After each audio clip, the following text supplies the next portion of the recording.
Hai teman-teman, pernah kepikiran gak sih hidup kita sekarang udah kayak gak bisa lepas dari teknologi? Nah, hari ini kita bakalan ngobrolin sesuatu yang deket banget sama kita, yaitu dampak sosial informatika. Yuk kita bahas bareng-bareng dampak sosial informatika.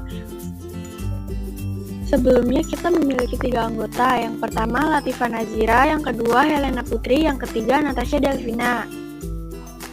Kami ingin menjelaskan beberapa materi, diantaranya yang pertama, keamanan data informasi, kedua, perkakas untuk melindungi data dan informasi, ketiga, meningkatkan keamanan data dan informasi. Oke, kita masuk ke materi yang pertama ya. Materi pertama ada keamanan data informasi. Yang pertama, kejahatan di dunia digital. Masuk ke sistem informasi orang lain tanpa izin dengan menyebarkan virus, mencuri, dan merusaknya.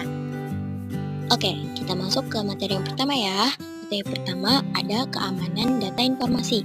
Yang pertama, kejahatan di dunia digital. Masuk ke sistem informasi orang lain tanpa izin dengan menyebarkan virus, mencuri, dan merusaknya. Pada poin A, evaluasi dan peretasan. Poin ini memiliki 3 era. Yang pertama ada era 1 pada tahun 1960 sampai 1970. Era ini kegembiraan program atau positif oleh programmer untuk mengembangkan web tanpa merusak data. Era 2 pada tahun 1970 sampai 1990. Era ini segelap peretasan atau negatif. Peretasan sudah mulai dilakukan untuk merusak, mencuri data orang lain. Munculnya Morris Worm pada tahun 1988 yang dapat menyebar melalui jaringan komputer dengan cara menggandakan file dalam komputer yang memperlambat kerjanya. Era 3 pada tahun 1990 sampai selamanya. Era ini memiliki 3 jenis. Yang pertama ada Black Hat Hacker, masuk ke sistem orang lain tanpa izin dan merusaknya. Yang kedua ada White Hat Hacker, masuk ke sistem orang lain dengan izin dan tidak merusaknya. Yang terakhir ada Grey Hat Hacker, masuk ke sistem orang lain tanpa izin tapi tidak merusaknya. Pada poin B, perkakas peretasan. Yang pertama ada virus. Virus merupakan perangkat lunak yang menempel dan menyebar ketika seseorang menjalankan suatu program. Contoh virusnya yaitu CryptoLocker, Zeus, dan I Love You. Yang kedua ada worm. Worm dirancang untuk mengeksploitasi kelemahan sistem tertentu. Sistem ini terdeteksi di tahun 2008 dengan menginfeksi jutaan komputer. Contoh dari worm yaitu Stormworm dan Beagle. Yang ketiga ada Trojan Horse, suatu malware yang terlihat jinak tetapi melakukan kejahatan seperti menggandakan dokumen, memasang virus, dan mengirim email.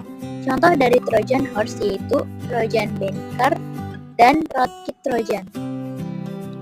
Yang keempat, rekayasa sosial. Rekayasa sosial merupakan teknik manipulasi untuk mempengaruhi atau melakukan tindakan tertentu dengan tujuan mengeksploitasi dan berpura-pura menjadi pihak terpercaya untuk mencuri data sensitif. Kelima, phishing. Phishing adalah kejahatan di dunia maya di mana target dihubungi atau dikelabui agar memberikan data pribadi, perbankan, dan kredensial. Yang keenam, farming. Farming adalah usaha untuk menjebak orang lain dengan cara mengambil alamat IP lalu mengarahkan pada browser pada alamat IP tersebut ke website palsu mereka. Yang ketujuh ada spyware. Spyware adalah malware yang dapat memantau dan merekam aktivitas pengguna di komputer atau perangkat seluler. Contoh spyware adalah keylogger dan adware. Yang kedelapan ada ransomware. Ransomware adalah suatu malware yang mampu mengenkripsikan beberapa file di komputer atau perangkat seluler.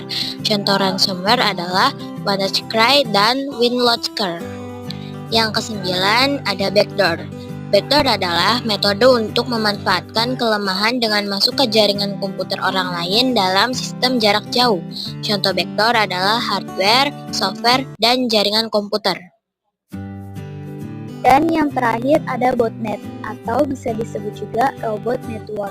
Metode memasang sekelompok komputer bervirus yang berkoneksi dengan internet yang dikendalikan dari jarak jauh.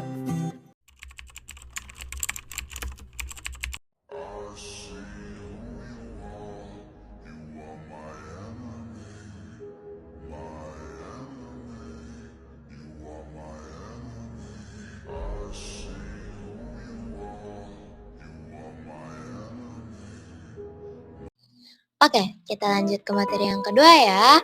Ada perkakas untuk melindungi data dan informasi. Materi yang kedua ini adalah metode atau cara yang dapat digunakan untuk melindungi data dan informasi. Yang pertama ada enkripsi. Enkripsi adalah metode keamanan data dengan cara merubah data asli ke dalam bentuk data sandi agar data tidak dapat dicuri dan dibaca oleh orang lain. Dan yang kedua ada antivirus. Antivirus adalah software yang membantu pengguna komputer untuk melindungi perangkat dan file dari gangguan virus atau malware. Ketiga, ada aplikasi terpercaya. Penggunaan aplikasi terpercaya yang original dan bersertifikat yang digunakan pada perangkat adalah salah satu cara melindungi perangkat kita dari pencurian. Yang keempat, alat autentikasi. Penggunaan alat atau aplikasi. Alat autentikasi diantaranya A. Autentikasi web.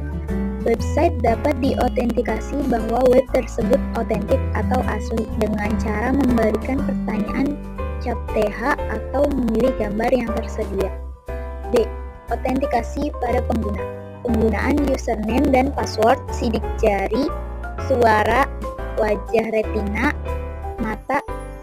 Bahkan ada beberapa website yang menanyakan nama guru favorit sebelum proses. Biometrik adalah karakteristik biologis yang unik dari setiap individu, seperti sidik jari, retina mata, struktur wajah, biometri tangan, pemindaian. Retina mata dianggap paling sulit dipalsukan. D. Autentikasi multifaktor. Terdapat 3 kategori, yaitu 1. Sesuatu yang diketahui pengguna, seperti password, PIN, dan username. 2. Sesuatu tentang diri pengguna, seperti suara, sidik jari, retina. 3. Sesuatu yang dimiliki pengguna, yaitu kartu ATM atau HP. Dan kita lanjut ke materi yang ketiga, meningkatkan keamanan informasi. Di materi yang ketiga merupakan perangkat lunak yang mengembangkan fitur keamanan informasi pada sistem operasi, browser, dan aplikasi. Yang pertama, ada penggunaan fitur keamanan pada sistem operasi. Penggunaan fitur keamanan pada sistem operasi. Sistem operasi biasanya menyediakan fitur Windows Security untuk keamanan data.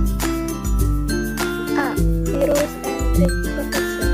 Fitur perlindungan terhadap virus dinamakan Microsoft Defender Antivirus. Fitur ini dapat digunakan untuk memonitor atau memantau ancaman keamanan di peranti yang kalian miliki. D. Account Protection. Account Protection perlindungan akun. Akses login dengan bermacam pilihan dan settingan, termasuk menggunakan kunci dinamis tersedia pada Windows Security. C. Firewall and Network Protection. Fitur ini memungkinkan pengguna mengelola setelan firewall dan monitor kegiatan dan aktivitas yang terjadi pada jaringan dan koneksi internet. D. Application Control and Browser. Fitur ini digunakan untuk mengatur Microsoft Defender Smart yang digunakan untuk membantu melindungi peranti dari aplikasi, file, situs, dan unduhan yang berpotensi berbahaya. Processor digunakan untuk menambahkan kemampuan enkripsi pada perangkat. Fitur seperti tersebut adalah fitur untuk mencegah malware dengan tipe proxy untuk hidup di peranti yang mencegah pada saat browsing. F. Device Person Control. Fitur ini digunakan untuk menyajikan informasi tentang kesehatan kinerja perangkat dan menjaga perangkat tetap bersih dan mutakhir dengan versi terbaru Windows 10. Yang kedua, penggunaan fitur keamanan pada perambat memiliki 3 poin. Poin A, periksalah alamat situs. Memeriksa ulang alamat situs untuk memastikan alamat situs yang kalian tuju terpercaya. Poin B, yakinkan simbol keamanan. Penggunaan protokol HTTPS yang tampak dengan simbol gembok pada address bar dan web yang kita akses. Poin C, pembaruan browser. Lakukan pembaruan pada browser atau peramban. Lakukan update browser secara berkala. Yang ketiga, pelacakan pada peramban atau browser. Data riwayat saat kita browsing tersimpan pada cookie. Cookie akan memetakan kebiasaan pengguna saat berinteraksi. Yang keempat, bagaimana cookie bekerja? Ketika kita melakukan pelacakan alamat web di address bar, mengeklik hyperlink, maka semua aplikasi tersebut akan dicatat di cookie. Dan cookie juga dapat menyimpan informasi spesifik dari situs web yang dikunjungi. Dan yang kelima, pelacakan akun. Meskipun fitur cookie telah dinonaktifkan, tetapi riwayat aktivitas pada akun tertentu masih dapat dilacak. Terima kasih guys telah menonton video ini. Semoga penjelasan kali ini bermanfaat untuk kalian ya. See you next video. Bye.